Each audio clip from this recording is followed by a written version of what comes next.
You could be sabotaging your own communication through what's called the curse of knowledge.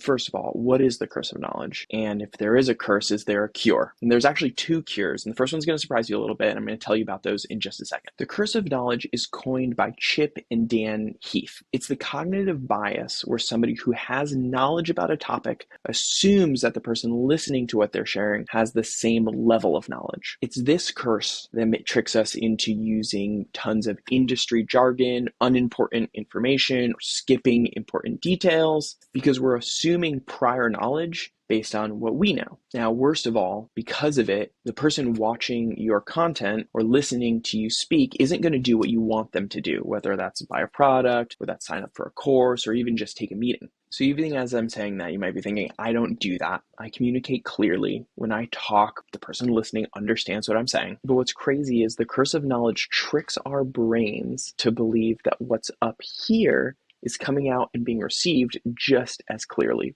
by the listener. Here's an illustration. A grad student at Stanford set up a game where she assigned people in two different categories. There were tappers and there were listeners. And the tappers were assigned to, on a desk, tap out a song, a well-known song. It could be Happy Birthday, it could be Jingle Bells, but they could only tap it. And the listener had to guess what the song was.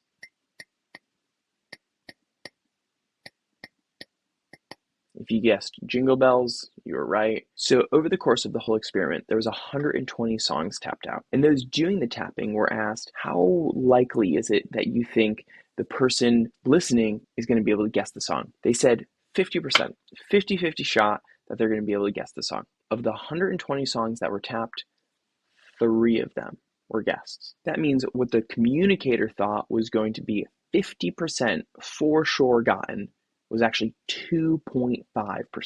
It directly challenges this idea that what is in our head is the same thing being perceived by the audience. All right, so what are the cures? The first is simple and stupid. It is just be confident. To simplify your language and let go of using jargony terms, you have to let go of the need to appear smart. What ends up happening as you elevate yourself, improve your smartness through jargony terms or phrases that people don't understand, is you create a gap between you and the viewer. By the end of the communication, you walk away feeling really smart and sure of yourself, and they walk away confused, which is not going to lead to the audience results you're looking for. So you need to unlock yourself from the need to appear smart and be willing to simplify. The second cure is finding a universal language. Maybe you've seen or maybe you've been an American tourist in a foreign country experiencing a language barrier. I'm sure that I've done this, where I just speak English louder and slower, but the problem is I'm still speaking English. The way to overcome the communication barrier is by changing the way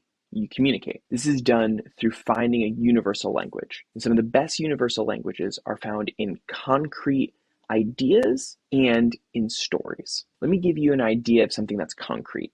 On one hand, you could say, we want to put our customers first. But the problem is the listener, because of their understanding of the world, each person is going to take that differently. So when Trader Joe's wants to say that they put the customer first, they instead develop a persona around who that customer is so that their team can understand.